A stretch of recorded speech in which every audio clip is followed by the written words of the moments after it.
रिया की अभी नई नई शादी हुई थी। बहू, हमारे घर में तुम्हारा स्वागत है। अगले दिन रिया जल्दी उठकर सबके लिए नाश्ता बनाती है और उसी के साथ सभी के लिए ठंडी ठंडी लस्सी भी बनाती है। सभी लोग नाश्ता करने बैठ जाते हैं। वाह, खाने की खुशबू तो बहुत अच्छी आ रही है। चलो जल्दी नाश्ता करते हैं। पर अचानक रिया की सास कहती है, ये क्या बहू, तुमने चाय नहीं बनाई?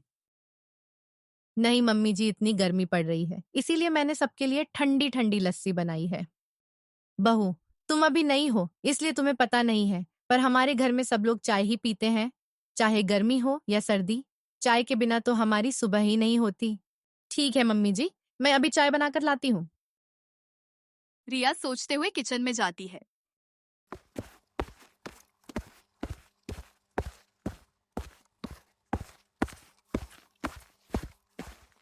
रिया चाय बना देती है और गुस्से में कहती है, पता नहीं कैसे लोग हैं, इतनी गर्मी में जहाँ धूप में अंडे का ऑमलेट बन जाए वहां इन लोगों को चाय पीनी है।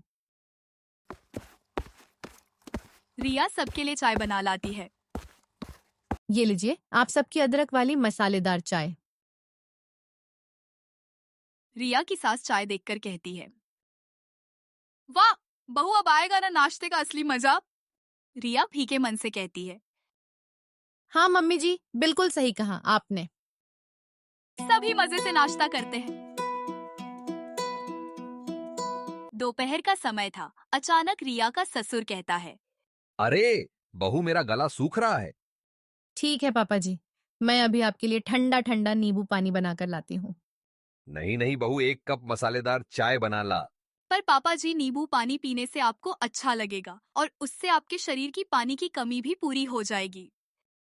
नहीं बहू, हमारे यहाँ हमेशा सब चाय ही पीते हैं। चाय ही हमारे शरीर की हर कमी को पूरा कर देती है। तभी रिया की सास कहती है, जी, आपने बिल्कुल सही कहा। इसी बात पर बहू, मेरे लिए भी 1 कप चाय ले आना। रिया गुस्से में कहती है। क्यों नहीं, अभी बनाकर लाती हूँ। ये कहकर रिया गुस्से में किचन की तरफ जाती है और कहती है, पता नहीं कितने अजीब लोग हैं। जहाँ गर्मी में लोग ठंडी चीजें पीते हैं, वहाँ इन्हें चाय पीनी है। रिया गुस्से में चाय बनाती है और अधूरे मन से उनके लिए ले जाती है। रात को खाना खाने का समय हो जाता है। रिया बड़ा ही स्वादिष्ट खाना बनाकर डाइनिंग टेबल पर लगाती है। सभी खाने के लिए बैठ जाते हैं। तभी अचानक रिया का पति अपनी मम्मी से कहता है। मम्मी, चाय नहीं है क्या? तभी रिया की सास रिया से पूछती है, बहू, तुमने चाय नहीं बनाई? नहीं मम्मी जी, ये तो खाने का वक्त है, इस समय चाय कौन पीता है। बहू, तुम्हें दोपहर को बताया था ना, हमारे घर में चाय पीने का कोई वक्त नहीं होता। जब मन होता है तभी पी लेते हैं। चाय तो हमारे लिए पानी की तरह ही जरूरी है। तो तुम 3 कप चाय बना लाओगी? तभी रिया गुस्से में कहती है। क्यों नहीं, अभी बनाकर लाती हूँ आप सबके लिए मसालेदार चाय।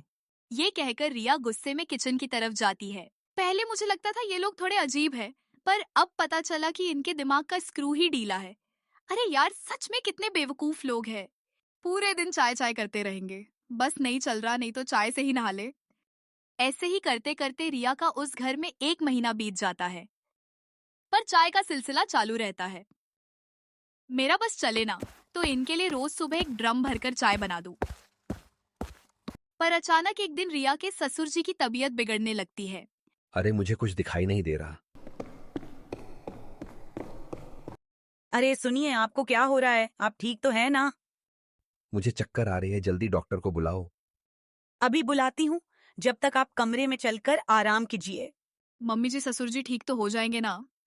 डॉक्टर साहब ही उनको चेक करके बताएंगे। आप सब थोड़ी देर के लिए बाहर जाओ, मुझे इनका चेकअप करना है। तभी डॉक्टर साहब बाहर आते हैं। डॉक्टर साहब, क्या हुआ मेरे पति को? वो ठीक तो है ना? डरने की कोई बात नहीं है, पर शायद गर्मी के कारण उनके शरीर में पानी की कमी हो गई है। वो इतनी गर्मी में नींबू पानी जैसी चीजें नहीं पीते क्या? तभी रिया बोलती है। नहीं डॉक्टर साहब, पापा जी बस चाय पीते हैं, नींबू पानी जैसी चीजों को तो देखते भी नहीं है।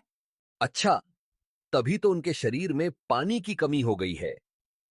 अब से कुछ समय के लिए इनकी चाय बिल्कुल बंद कर दीजिए और इन्हें सिर्फ वो चीजें दे जिससे इनकी पानी की कमी पूरी हो। जी डॉक्टर साहब, मैं वैसा ही करूंगी जैसा आप कह रहे हैं।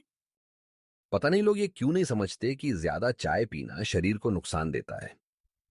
हमें कभी भी किसी चीज की आदत नहीं लगानी चाहिए। जी डॉक्टर साहब, आपने जो कहा मैं बहुत अच्छे से समझ गई। अब से मैं आपकी हर बात का ख्याल रखूंगी। अगर आप समझ गई फिर ये तो बहुत अच्छी बात है। ठीक है, फिर मैं चलता हूँ। ये कहकर डॉक्टर साहब वहाँ से चले जाते हैं। डॉक्टर साहब के जाते ही रिया की सास रिया से कहती है, रिया बेटा, मुझे माफ कर दो। तुम हम सबको समझाती रही ज्यादा, चाय शरीर के लिए खतरनाक है, पर हमने तुम्हारी नहीं सुनी। हाँ रिया, मम्मी सही कह रही है। सच में रिया, मुझे भी माफ कर दो। अरे आप लोग माफी क्यों मांग रहे हो? वो कहते हैं ना, अगर सुबह का भूला शाम को घर आ जाए तो उसे भूला नहीं कहते। बहू, थैंक यू हमें माफ करने के लिए। तो फिर हो जाए और एक एक कप चाय। अब वो लोग सब कुछ पीते हैं। तो इस तरह उन लोगों ने चाय पीना बंद तो नहीं किया, पर काफी कम कर दिया।